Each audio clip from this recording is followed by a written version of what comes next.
Tonight starring Olivia de Havilland in My Cousin Rachel with Ron Randell. Ladies and gentlemen, your producer, Mr. Irving Cummings.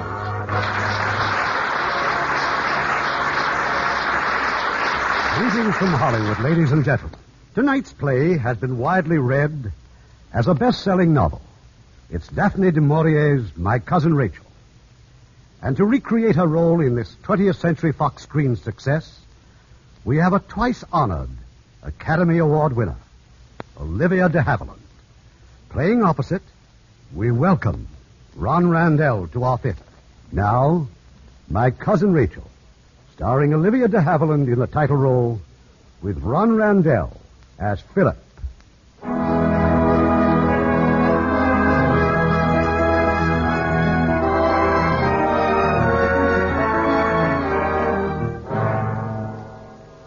Come to me quickly, Philip. She has done for me at last. Rachel, my torment. This was all the letter said. The letter from my cousin Ambrose. I left at once, for Ambrose was more than just my cousin. He was father, brother, friend, everything in the world to me. My journey ended in the Villa Sangaletti in Florence, Italy. But I had come too late. Ambrose was dead. The illness was long, Signor, but the end was quick. The violence had all gone from his face. Only a look of peace. Violence? The fever, Signor. Sometimes for days his senses would leave him. The caretaker told me you were their friend, that you're a lawyer. That is true, Signor. And Mrs. Ashley, where is she?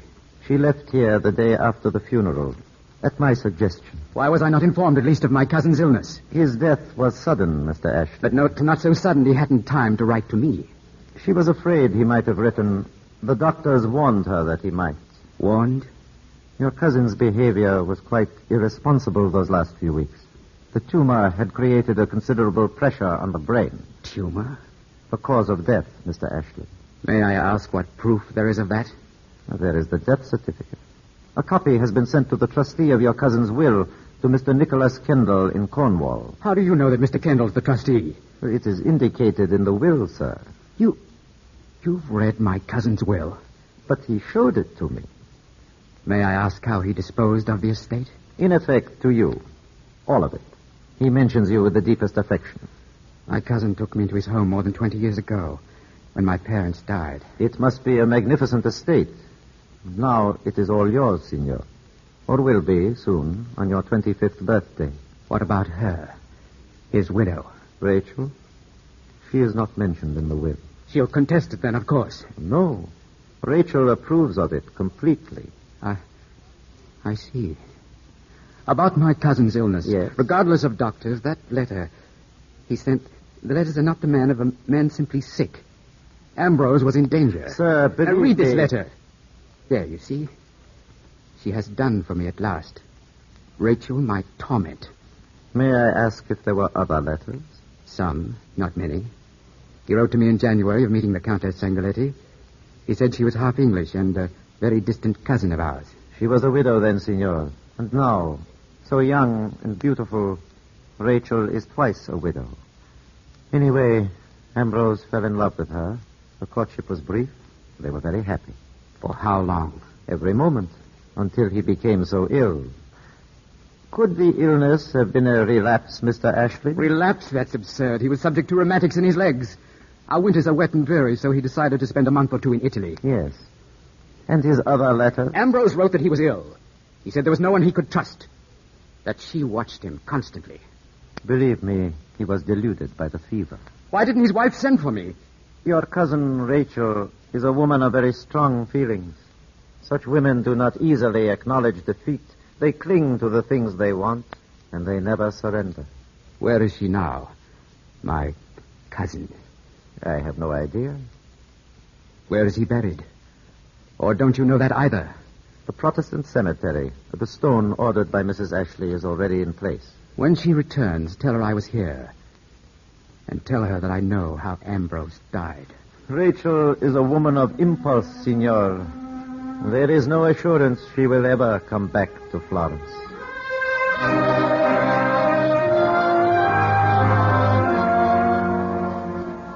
At month's end, I was back in England.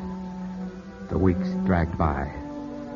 But I could not forget Ambrose nor the woman he'd married, in spite of the attentions of my two dearest friends, Nick Kendall and Louise, his daughter.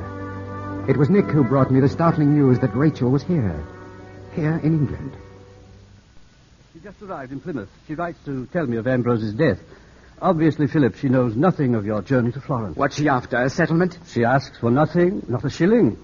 Although, as the widow, she does have certain rights. After driving Ambrose to his death?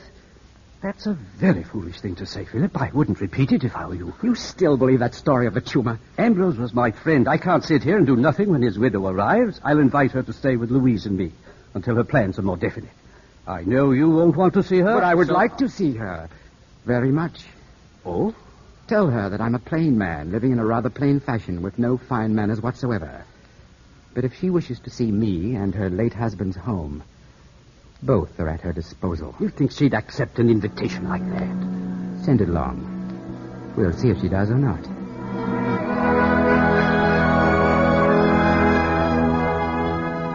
My invitation was accepted.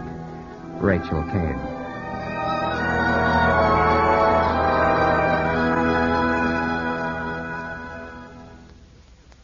He's here, Mr. Philip. Mrs. Ashley is here. Since she was due here at 5, and since it is now nearly 7, I should hope she is. You explained I was too busy to be here to greet her. She said she understood, sir. She is now in her room. She's already dined without waiting for me? Oh, no, sir. She had a tray in her room. She was very tired after the journey and asked that you excuse her this evening. But if you wish to see her after dinner, she'd be pleased to receive you. In her room? Yes, sir. That's all, Seacombe. Thank you.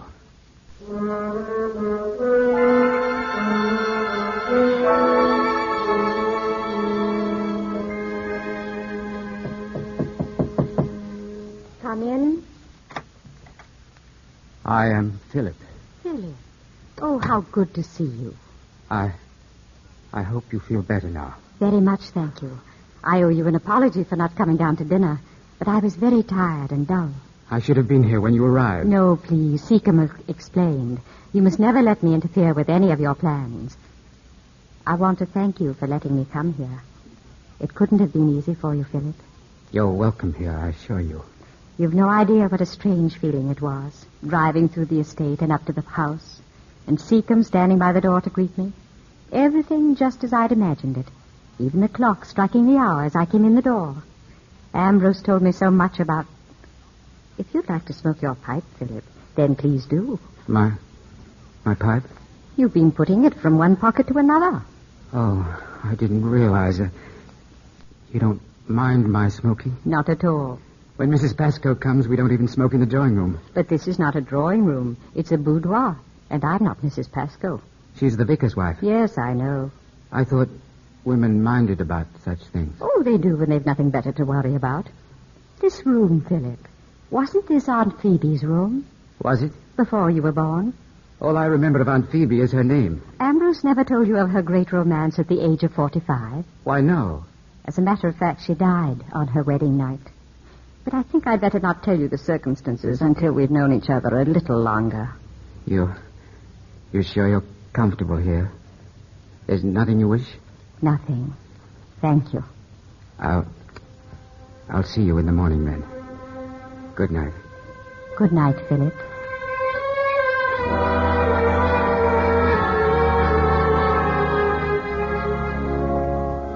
That Sunday after church, it was Rachel who reminded me of a custom that Ambrose was so fond of, luncheon with the Kendalls and the Pascoes. And it was Rachel who suggested that she drive back with Nicholas Kendall, while I should return with his daughter, Louise. Well, Philip, what did Rachel say? About what? Well, didn't you accuse her? No, Louise. Not yet. You've said nothing at all about the way that Ambrose died. I haven't had the right opportunity. I must say she's not at all the sort of person I thought she'd be. She's very beautiful, but middle-aged, of course. Quite 35, I should say. She could be 99 for all I care. At 99, women don't have eyes like that, nor that complexion. Nor do they dress like that, nor look so well in mourning. What are you trying to tell me? Nothing you don't already know, I'm sure.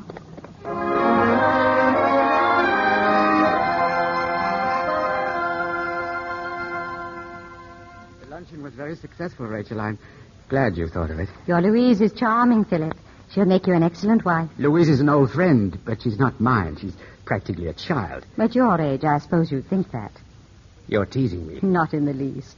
It's just that I'm very happy here. It's been a wonderful visit, Philip. You're not thinking of leaving? Well, I came only for a few days.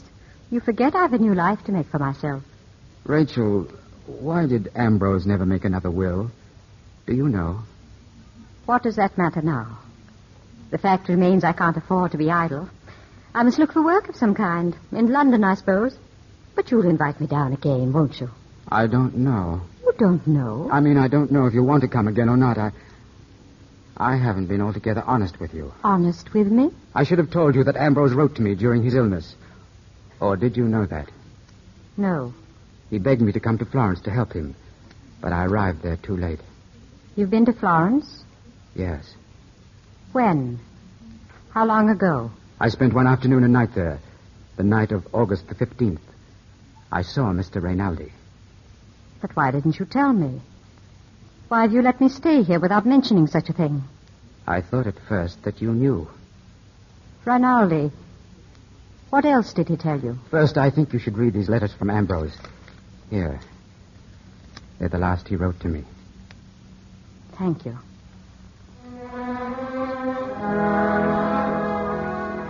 I tried not to look at her while she read, but I couldn't keep my eyes from her face.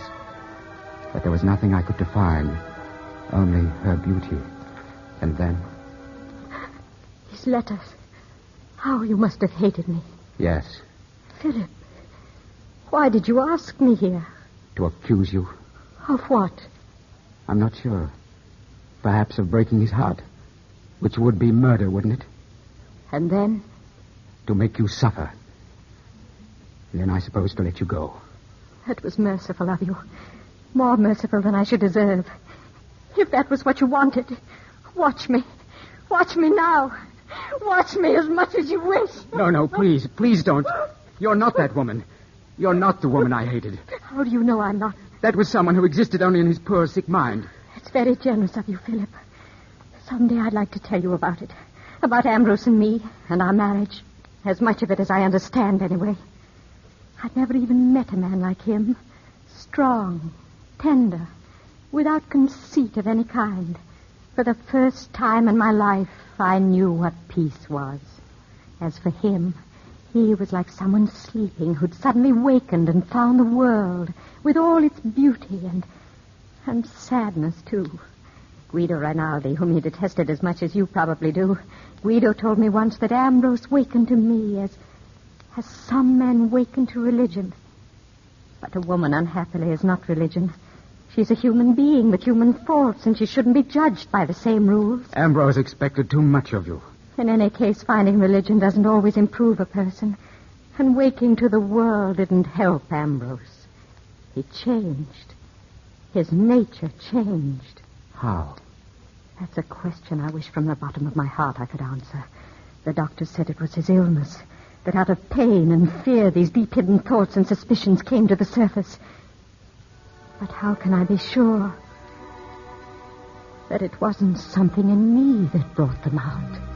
Rachel. You're quite sure you don't hate me now? Why should I? I'm very glad. Good night.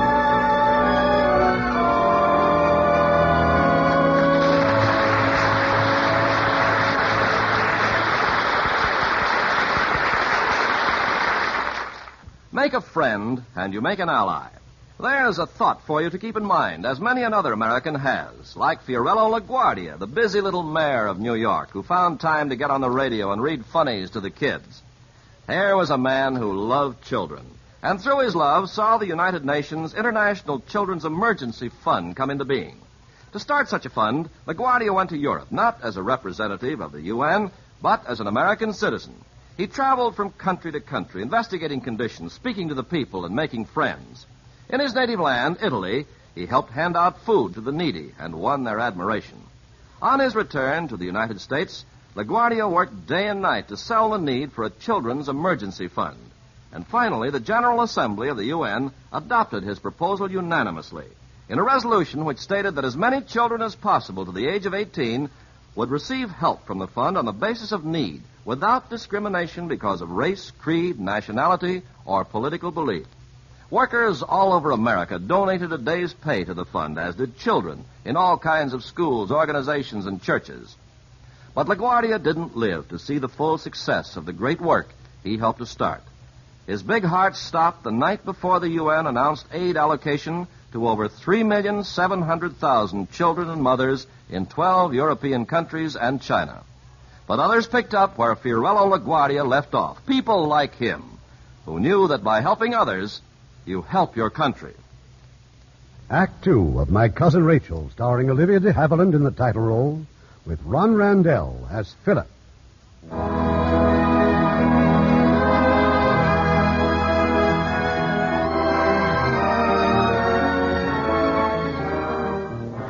I left the house early the next morning. There was a matter of great importance to bring before my friend and neighbor, Nicholas Kendall.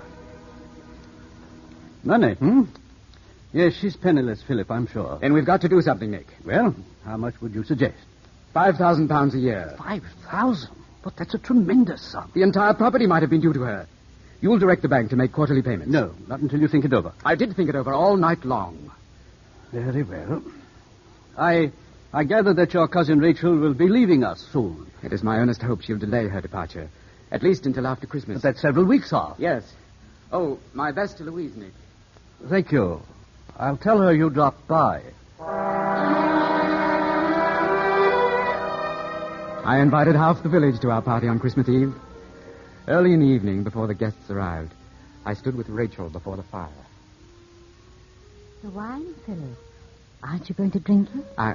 I'm thinking of a toast, but it's not elegant enough. I want to drink to you, Rachel. To my distant but very dear cousin. And I drink to mine with a heart full of love and gratitude. This is for you. Merry Christmas, dear Rachel. Philip. Put it on. Oh, it's the most beautiful necklace I've ever seen in my life. May I kiss you, Philip? Oh, thank you, darling.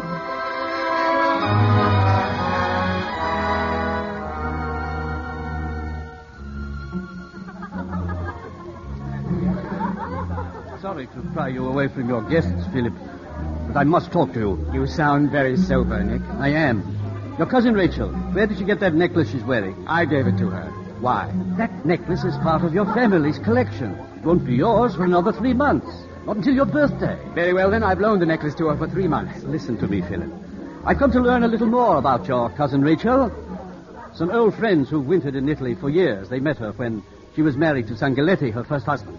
Well? Both were notorious for unbridled extravagance and loose living. I've never heard of anything so despicable. Who are these people? It doesn't matter. For the moment, all that matters is the necklace. What are you suggesting? That she might sell it? Will you ask her to return it or not? No, never. Very well. Then I must do it for you. I forbid you to. Philip, he's right. Rachel. I'm terribly sorry. I couldn't help overhearing, but there's no need for either of you to be embarrassed. Philip, it was dear of you to let me wear this necklace for the evening, but quite right of you, Mr. Kendall, to insist on its return. I want you to take it, Philip. Please. Rachel, I won't forget this, Nick. Philip, wait. Philip!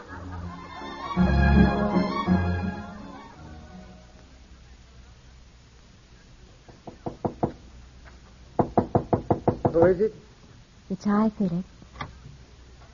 May I talk with you? Just for a moment. I assumed you'd retired. It's quite late. I've been writing a letter. Philip, you mustn't mind about the necklace. Really. It doesn't matter, dear. Not in the least. That stupid, unspeakable Now oath. you're acting like a child. I'm not a child, and I ask you please to remember that. But I do, darling. I'm 25 all but 3 blasted months, and I object to any further patronage from anyone. My mother wore that necklace on her wedding day. Before that, her mother. Don't you realize why I wanted you to wear it, too?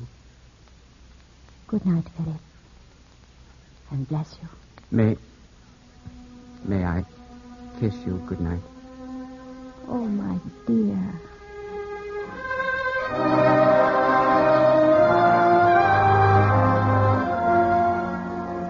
Rachel had mentioned a letter. I saw it on a table in the hall before the groom took it to post. It was addressed to Guido Rinaldi.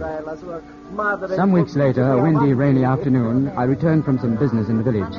I heard voices, Rachel's and a man's. The man was Rinaldi. Philip. Oh, I'm so glad you returned. You remember Guido, of course. Guido Rinaldi? Yes, we met in Florence. He should be scolded, Philip. A whole week in England without letting me know. I couldn't have been more surprised when he walked in. Will you have a glass of wine with us? Thank you, no. My clothes. I should change. Hurry, dear, won't you? We'll see you at dinner. I'm not certain that Now, Philip. It's a pleasure to see you, Mr. Rinaldi. È un bel ragazzo. Mi ricorda il quadro del Battista di Andrea del Sarto. As for me, Philip reminds me only of one person. He will join us at dinner or not? Silly, of course he will. We sat in the living room after dinner. Rachel was preparing some sort of drink. She had several small jars of herbs on the tea table, and she smiled as she mixed them. You see, Philip, that's all there is to it. It's called tisana. Guido's favorite tisana, which he says no one can make as well as I. No one. I'm sure Rachel knows more about herbs than any other person in the world. But what is it, this tisana? I should have introduced you to it long before now. It's a tea made from herbs. In Italy, it's a very ancient art with endless variations in flavor and strength and purposes, etc. For pleasure, for health. Ambrose loved it, Philip. And if you like it, we'll have it again. It was a strange beverage, quite unlike anything I'd ever tasted before, but not unpleasant. We sat and talked, but I could see that Rachel was becoming restless. Would you excuse us, Philip? Guido and I still have a good deal of rather dull business to discuss, and I believe it can be done more conveniently upstairs. Certainly. You'll join us later? I'm afraid not, thank you. I'm suddenly rather tired. If you change your mind, come in at any time. Guido? In a moment, Rachel. Mr. Ashley, I must thank you for all you have done for your cousin, and for your most generous allowance. I understand now with what regret Rachel will leave here. If and when she does. Of course.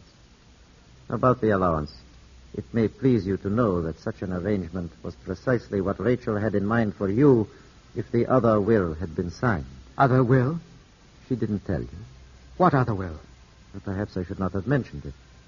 Ambrose left this entire estate to Rachel. Unfortunately, by the time the will was drawn, his collapse was so complete it was never signed. You still have the copy, of course. No. We destroyed it. Good night, Mr. Ashley.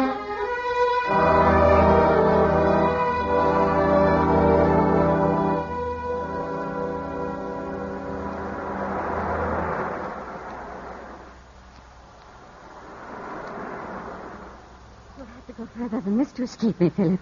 How did you know I was here? You always fly to the beach when you're angry with me. I've seen you here before, Philip, perched on these rocks like some angry seabird. Go back to the house. It's too cold for you here. Not if we sit close and you put your arms round me. Last night, you didn't come to say good night. You didn't really expect me, did you? I waited up for you. With your friend? A good hour after I'd sent him off to bed. Is that true? But of course. Why do you ask that? Where is he now? On his way back to London. Oh. I'm terribly sorry. You're a goose. You really do think me a fool, don't you? I've told you not to say that. It's absurd. I become fonder and fonder of you with each day that passes. And each day that passes, I'm more and more determined that I shall never let you leave here, Rachel. Rachel.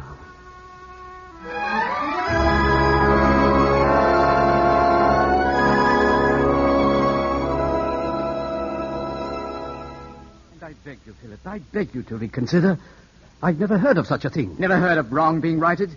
There's nothing you can do about it, Nick. My birthday's tomorrow. You realize you're signing away your entire estate? It's what Ambrose himself intended, until he became too ill to arrange for it. We don't know that, not for a fact. But we knew Ambrose, didn't we? Would he have done anything less for the woman he loved? No, not if he still loved her. Take the pen and sign, Nick. There are some women, Philip, good women very possibly, who impel disaster. Whatever they touch somehow turns to tragedy. You and Louise, you'll come to the house tomorrow, I hope. It's your birthday. We'll be there. Thank you.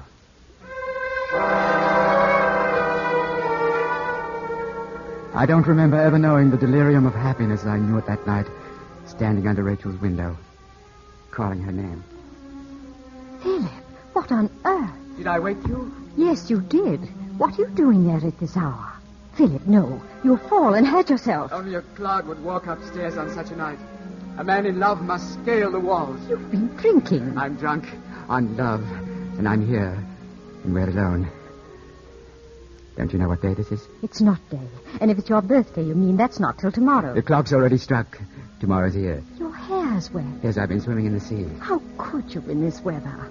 Do you remember what your mother used to tell you, what must happen on a birthday? No, but it was something foolish, I'm sure. That on a man's birthday, his every wish must be granted. No, that's not it at all. That's exactly what you told me not a week ago. Only up to the age of 10. There was no such restriction as that. You said. Then there is now, to the age of 10 and not 1 day older. Very well, then.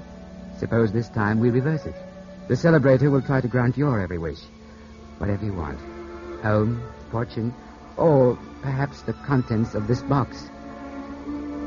Here, open it. No. Then I shall. Philip. Remember the necklace. All this goes with it. Are you out of your mind? It's my 25th birthday, and everything I have is yours. Darling, this is impossible. No, you mustn't. This is right. These jewels belong to you. As for this very legal piece of paper, you can read it later. What is it, Philip? Tells you what is yours. This home, this land, everything, which always should have been yours anyway. No. And if I owned the world, that would be yours, too. And all I have for you is a little pin for your cravat. Blessed creature. You remember once I told you there was nothing else I needed but the warmth and comfort of these four walls? I remember. I was wrong. I know now there is something else. Are you very sure of that? More sure than of anything else under the sun. Philip.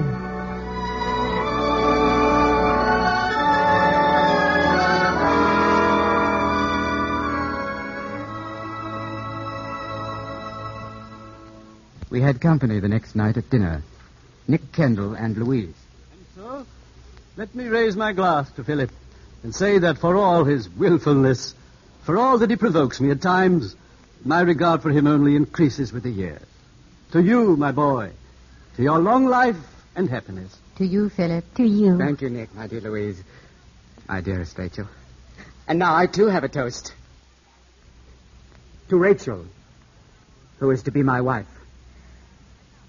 Have you lost your senses, Philip? I'm sorry if I was premature, but it's my birthday. These are my oldest friends. Mr. Kendall, Louise, I hope you can forgive this schoolboy folly and forget it if you can. The day and the wine seem to have gone to Philip's head. He'll apologize when he's himself again. Shall we go into the drawing room? Philip? Let him sit for a moment. I'm sure he'll join us presently. Later, after Nick and Louise had gone, I stood in the darkness on a landing of the staircase. Rachel was approaching, a candle in her hand. You frightened me. I thought you'd gone to bed. Not before I begged your forgiveness. Then you may go now, before you think of some other mischief to do. They won't betray us, believe me. Betray us? Oh, what a humiliating thing to say. You're still angry. And ashamed.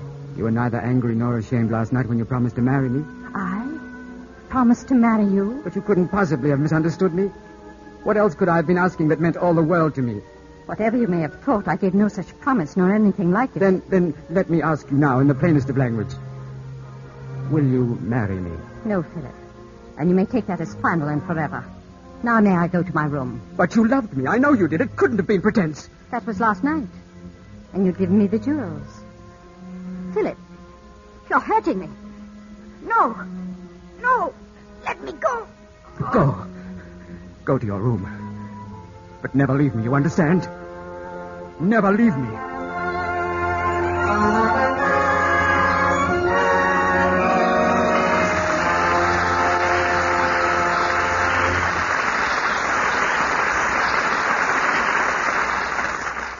We have a story here that pretty well illustrates the difference between two beliefs, two ways of life. Unless you've been stationed there, you probably haven't even heard of the place called Hersfeld in Germany. It's close to the border between the Russian and American zones. In the Russian zone, little by little, the last vestiges of freedom and human dignity are being stripped away, and the people look with fear at their conquerors. But just a step across the border, there's a different spirit. The men of our constabulary squadron there set out to do a big job, one that you won't find listed in Army manuals. On their own initiative, on their own time, they built up a community instead of reducing it to nothing. In 2 years, this little group of men raised more than $40,000 to be used for assorted good works, to help the aged and the homeless and the unemployed. The biggest single accomplishment was an $11,000 donation toward construction of a new orphanage. And the work still goes on, giving new hope for the future. Yes, such acts by you and your friends today are shaping our world of tomorrow.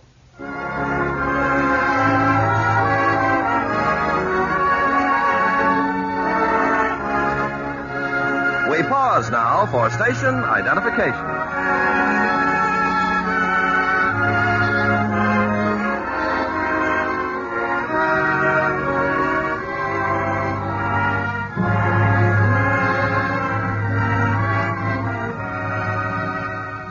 The curtain rises on Act 3 of My Cousin Rachel, starring Olivia de Havilland in the title role, with Ron Randell as Philip.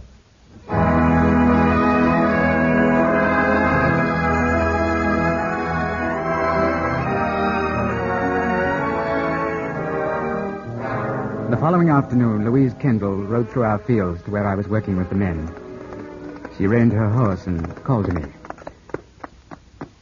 I've come to talk to you, Philip, about last night. It was my own fault. I misunderstood Rachel. I've never misunderstood her. Nor ever liked her. Not since the day she arrived. Oh, Philip, do you really love her so much? Twice I've asked her to marry me. When the time is right, I'll ask her again. She'll never marry you. Perhaps not. That document you gave her, the deed to this estate, she brought it to my father this morning. Yes, I know. Why? Well, some of it wasn't altogether clear to her. Yes, and one point in particular. The conditions of remarriage. It simply says that if Rachel marries while I'm alive, the estate reverts to me. But if she marries me, the condition has no meaning at all. No, but remember this. A wife cannot take her husband's money into another country, such as Italy. Nor can she herself wander away whenever the impulse seizes her. Oh, Philip, how can you be so blind? Because I love her. Because she's everything I think and feel and want, and there's no room in me for anything else, nor ever will be again. Now, do you understand? Yes, Philip. All too clearly.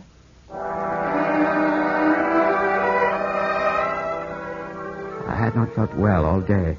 Early that night, the pains in my head became more than I could bear. I remember staggering to my bed and Seacombe calling frantically to Rachel. But all the rest is like a dream. Or was it all a dream? There were people, Dr. Bell from the village, and Ambrose, and Rinaldi, and Rachel. Always Rachel. What is it? Please, can't you tell me, dear? My head. My head. Doctor? I'm not sure, Mrs. Ashley. The sudden fever, and it's getting worse. I've seen this fever before. I've seen children die of it.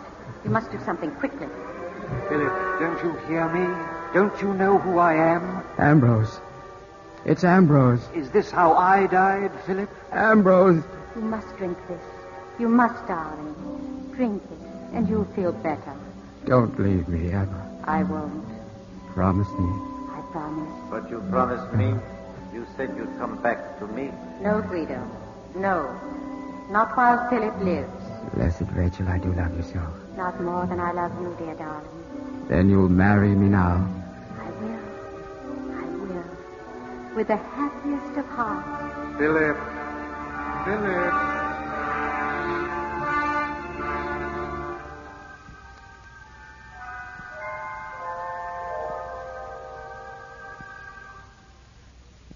Rachel?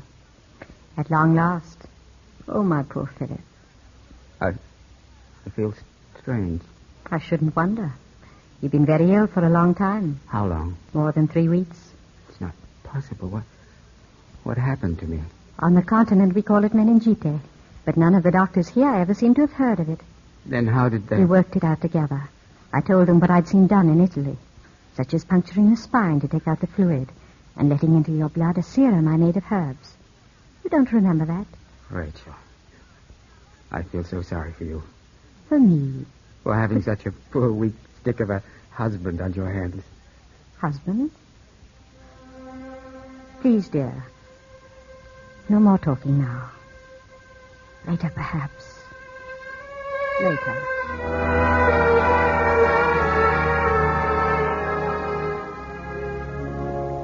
My recuperation was rapid. By week's end, I was able to leave the house and walk about the grounds. And I'm that glad to see you out again. Looking so wonderful strong. Thank you, Seacombe. Now, what's this? What's happened to that tree? The gardeners are moving it, sir. They're afraid the cattle might eat of it. Laburnum, Mr. Phillip. Its seeds are poisonous. Laburnum? Yes. Did you know they grow in Italy, too? I saw several in Mrs. Ashley's villa in Florence. Tell me, have you seen her yet this morning? I've been waiting for her, sir. She said she wanted to talk about repairing the sunken garden. It'll be more of a job than we thought, sir. Oh? It is the bridge over the chasm. The underpinnings have rotted away. They'll have to be replaced. But why hasn't it been done? They'll bring the timbers up from the village on Monday, sir.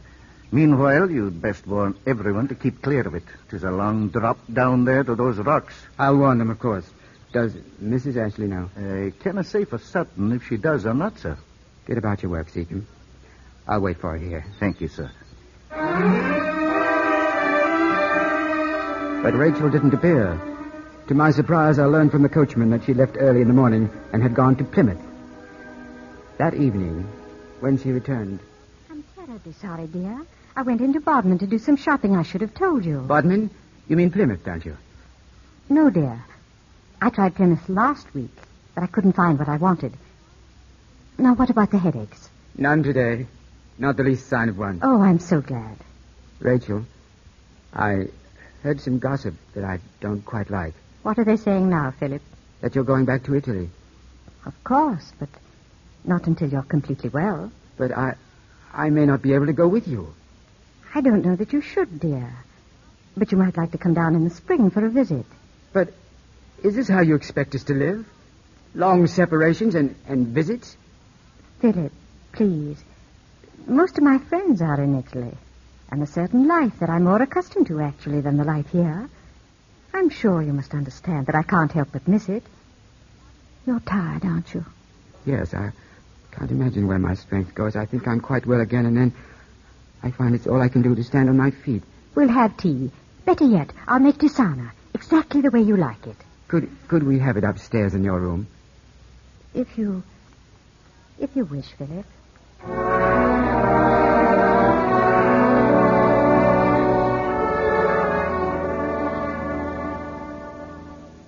And someday we must set a metal plate on the wall. Here in this room, Philip Ashley first set eyes on his cousin Rachel. This is our home. Our true home. It's getting late, dear. You need your sleep. You want me to leave? I think you should. Don't you think we can tell them now? Tell them what? Everyone, that we're married now. But we're not, Philip. Not what? We're not married. But of course we're married on my birthday. You can't have forgotten. It is true, isn't it? No, Philip. It would have been better if you let me die. Oh, don't say things like that. They destroy me, too. Why didn't you tell me? I couldn't. You were so terribly ill. You called me your wife. You were delirious. I couldn't make you understand. Then when you started to recover, I assumed that what you had imagined was forgotten. Forgotten? You're still not well, dear, but when you are, it'll be no longer appear so important to you. Believe me, everything will seem to you just as it was before I came. You really believe that? If I didn't, I don't think I should ever have another moment's peace of mind. Is it Rinaldi? No, Philip. I know it is. It's always been Rinaldi. Oh, must I go through all that again? And Ambrose knew it, too. You've no right to pry into such matters. But I'll answer you just as I answered Ambrose, who hated him, too. Guido is a friend who's seen me through every trial and trouble, who's never misjudged me nor tried to see me as other than I am. He knows all my faults and weaknesses, but has never condemned me for them. And without his help, I should have been lost time and again. He's my only true friend. But friend only. She closed her bedroom door, and I was alone. It was then that I saw a letter, half hidden behind a book on the little shelf there in her sitting room. It was addressed to Rachel. The handwriting was Reynaldi's. It had been posted but 4 days ago, but not from Italy. From England. From Plymouth. After I put the letter down, Rachel reappeared in the doorway. I'd better leave now, don't you think? How, after this, could there be anything but unhappiness for both of us? Where is he? Guido? In Florence, I imagine. When have you ever told me anything? Any single word since you came into this house, but lies. Late that night, I awoke, my head throbbing again with pain. Suddenly, I knew that I must go to Rachel's room and get that letter, Reynaldi's letter. But it wasn't where I'd left it. I tried the drawers of the desk. They were all locked. All but one. And then as Who's there? I stood there frozen. In the open drawer was an envelope. I took it and fled. It was all I could do to reach my room. The envelope, it was not the one I'd hoped for. There was no letter inside. Only some seeds. There was no mistaking their identity. Laburnum seeds, Mr. Philip. 'Tis poison. Laburnum seeds.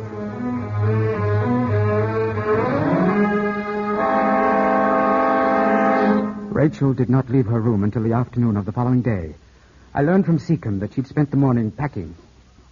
And I'll be leaving here early this evening, Philip. I understand there's a vessel sailing from Plymouth in the morning. Don't you think we might be friends for these last few hours? Of course. We must be. There's an old Italian saying that Ambrose loved. No rammentare che le ore felici. Remember only the happy hours. That, I think, is the way it should be with us. It's a beautiful thought. There are moments when I could swear that Ambrose lives all over again in you.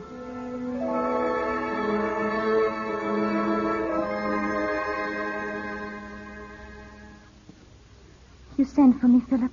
Well, I'm here. Louise, I'm most grateful. I wasn't sure you'd come. I've treated you so badly, Louise. There's something wrong, isn't there? Tell me.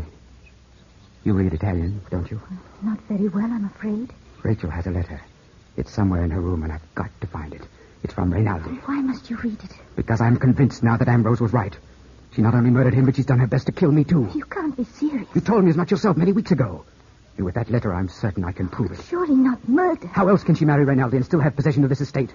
That was the very point she went to your father about. To make sure. But how can Come you on, think... you two. Time enough for that when I'm gone. This is my last Sunday here, and I want it to be as happy as my first. Thank you, Mrs. Ashley. We'll be right in.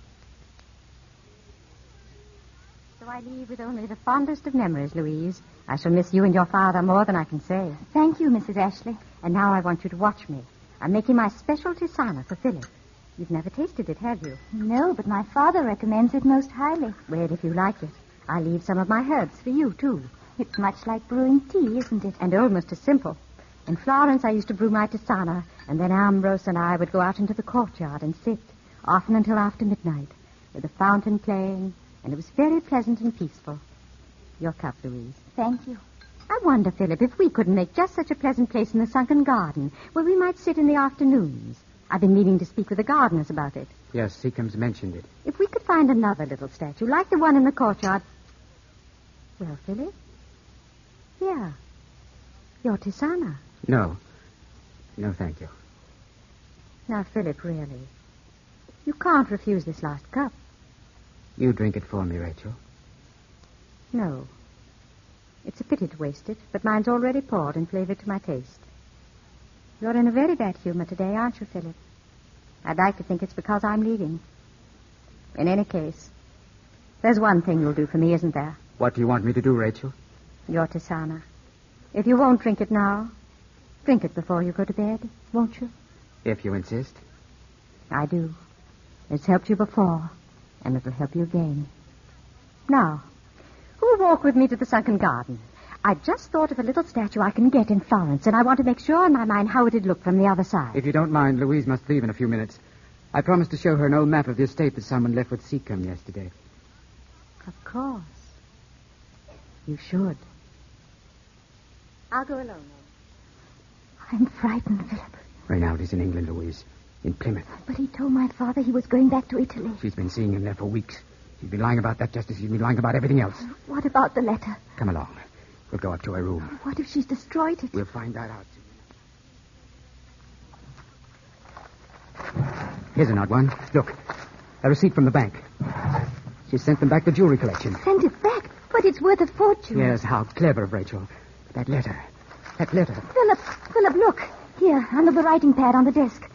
This is it. There, you see the Plymouth postmark. Hurry, open it up. Well, it's in English. What does it say? Rachel, love.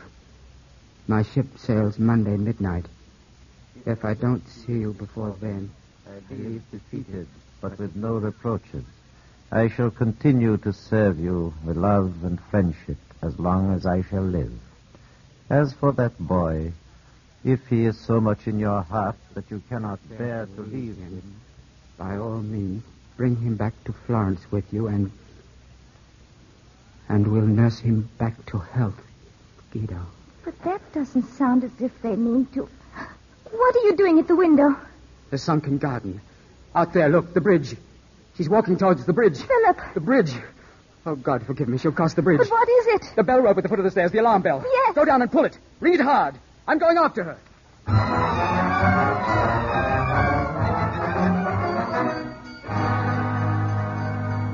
Rachel! Rachel, wait! Don't go any further. Stay where you are. Mr. Philip! Seacombe, where is she? Have you seen her? I was just coming for help, sir. The bridge. She's down there, sir, crushed on the rocks. I'll go for the doctor.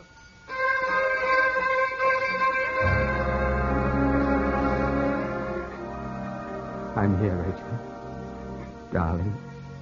Oh, please. Please. Why, Philip? Why did you do it? Rachel. Rachel.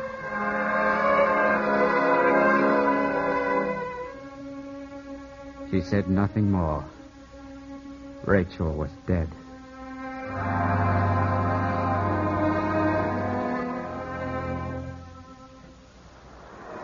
It is night now, and I stand on the rocks that overlook the sea. Blessed Rachel. Only you can know now this burden that I must carry to the end of my days. This question that I must ask myself again and again every day of my life. Never to be answered now until we meet at last in purgatory. Were you innocent? Or were you guilty? Rachel, my torment, my blessed torment.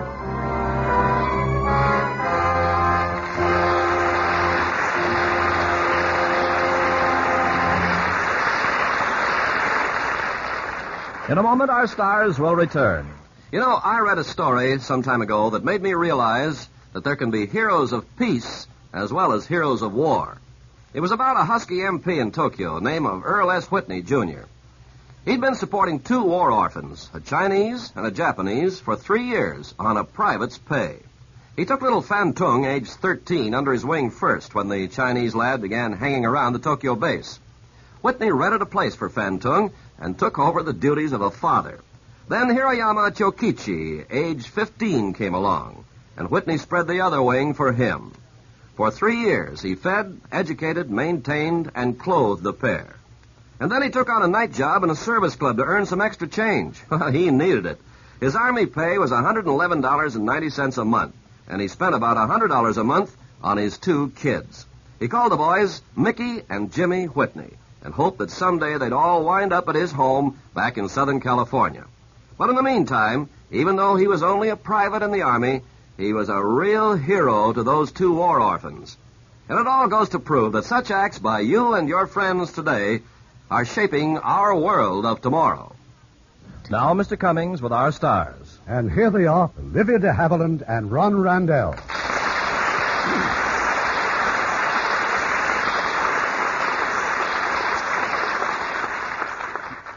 Now tell me, do you think Rachel really was trying to poison Philip? I refuse to answer on the grounds it may incriminate me. I wonder what Daphne du Maurier would answer. Well, I don't know, Ron, but I love the book. She's one of the favorite English authors of so many people. I have a favorite, too. C.S. Forrester. I'd like to recommend his Sailor of the King, which 20th Century-Fox has just made into an exciting motion picture. I understand you have an exciting picture for the next Monday show. We think it'll keep you right on the edge of your chair, because it's the story of an almost perfect crime, an extraordinary plot which required perfect timing. It's 20th Century-Fox's absorbing drama of The Steel Trap. And as our stars from the original cast will be Joseph Cotton and Teresa Wright. That will be a wonderful show, Irving. Good night. Good night. Good night, and thank you for a memorable evening.